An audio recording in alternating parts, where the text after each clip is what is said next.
On est le 21 septembre 2025. C'est un jour d'éclipse solaire, en Vierge d'ailleurs.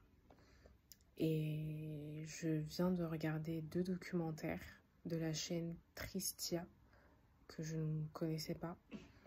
Des documentaires de... Attendez, je baisse le son du live de l'éclipse.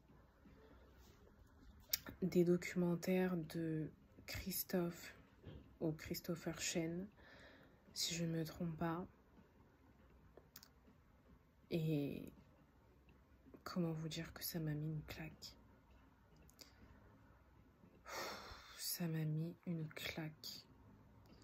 Le premier s'appelait Renaître, il me semble. Et les mots m'ont tellement touchée.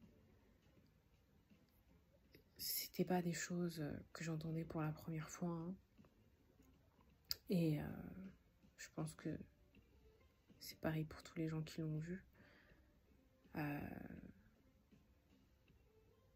D'entendre que c'est nos propres pensées, nos propres peurs qui nous limitent. Voilà, c'est pas une découverte, mais la manière dont ça a été amené, les témoignages. Et ensuite, j'ai regardé un autre docu de Christopher Chen, pareil, qui s'appelait En conscience. Et je m'attendais pas du tout à ce que ça traite de ce sujet. Ça traitait des sorties de corps, donc des sorties astrales, on appelle ça, il me semble. Et c'est marrant parce que quand j'ai eu En conscience, je m'attendais à tout, mais à ça, quoi. Je m'attendais à, je sais pas, un sujet sur la respiration en conscience, être aligné dans son corps, ce genre de choses. Et c'est fou que le bon Dieu, l'univers m'ait fait cliquer sur cette vidéo alors que rien ne présageait que ça allait parler de ça.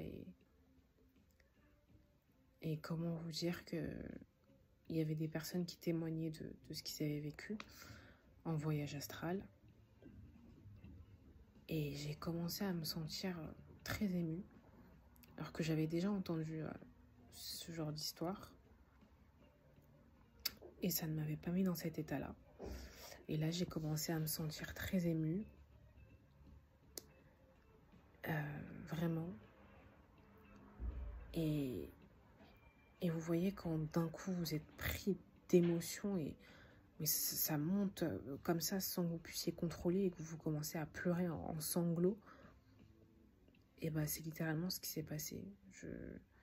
C'est monté d'un coup et je me suis mise à pleurer en sanglots, mais vraiment comme ça en mode sans pouvoir me retenir. Et j'ai été jusqu'au bout du documentaire en regardant le live de l'éclipse en même temps, un sur le téléphone, un sur l'ordi. Et ça m'a transcendée.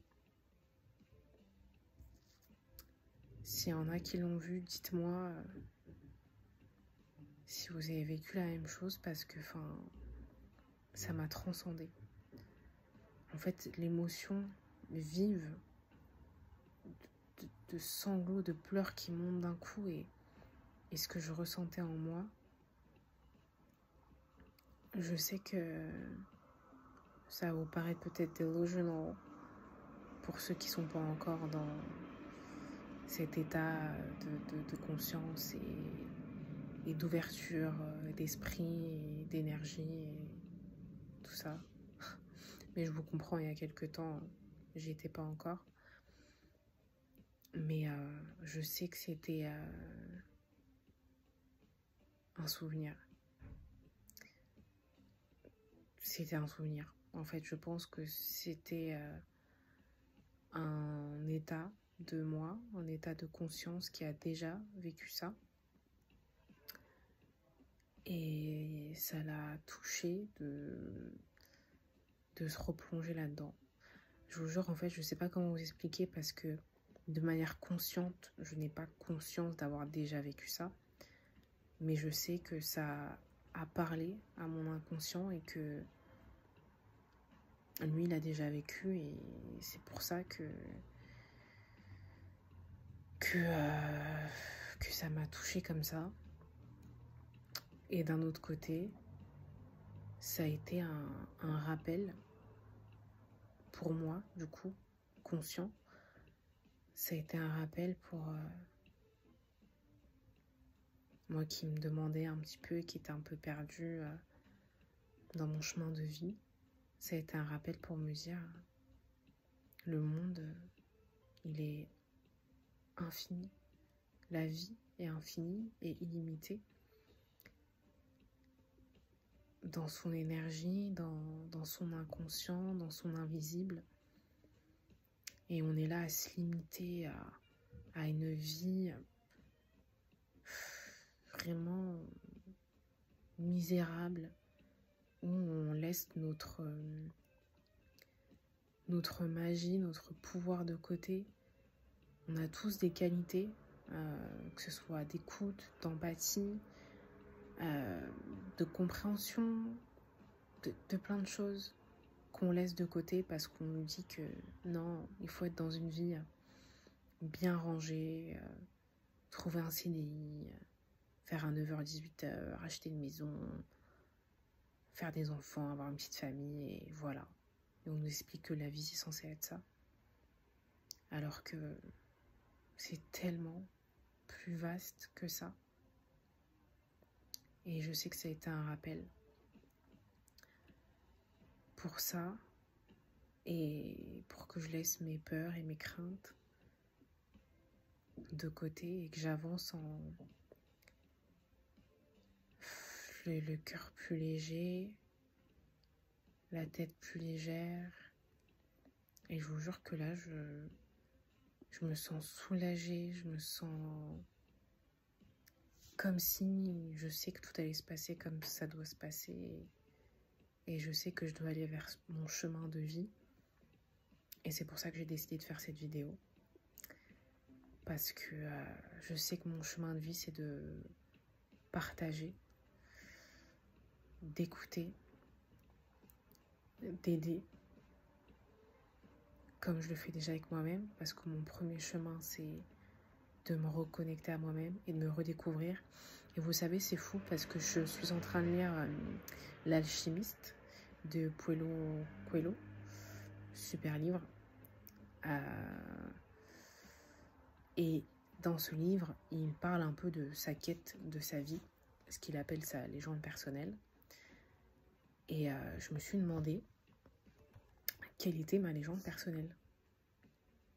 Et c'est marrant parce que je me suis dit, quelle était ta légende personnelle, petite, enfant, avant d'être un peu corrompue par le monde et de prendre un peu de chez les uns, de chez les autres, de ton environnement, de ton histoire, de ce qui se passe dans ta vie. Et je me suis dit, mais en fait, et j'arrivais pas à me souvenir ce que je voulais quand j'étais petite faire de ma vie.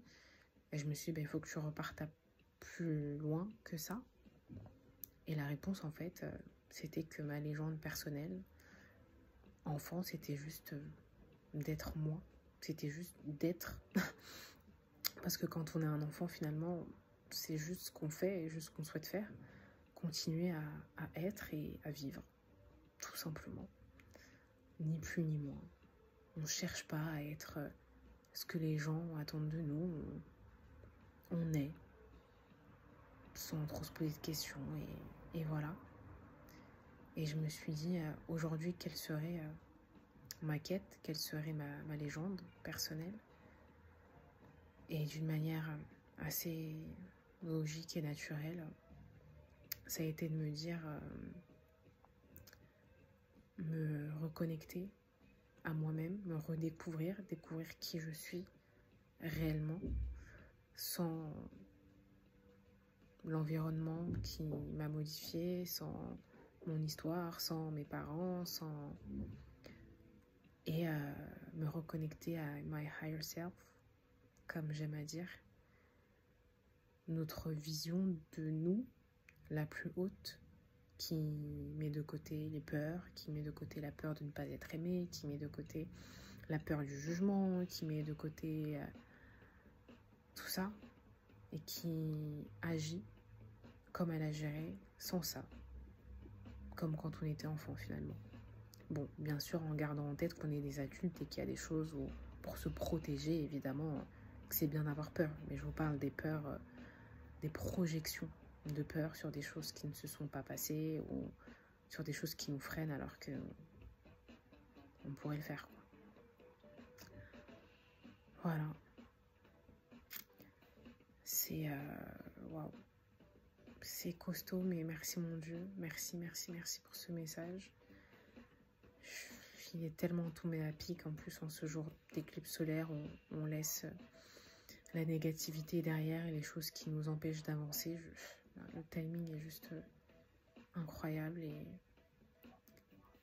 je vais suivre mon chemin de vie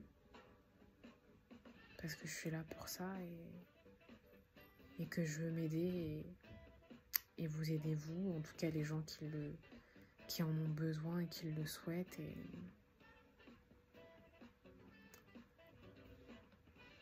c'est incroyable.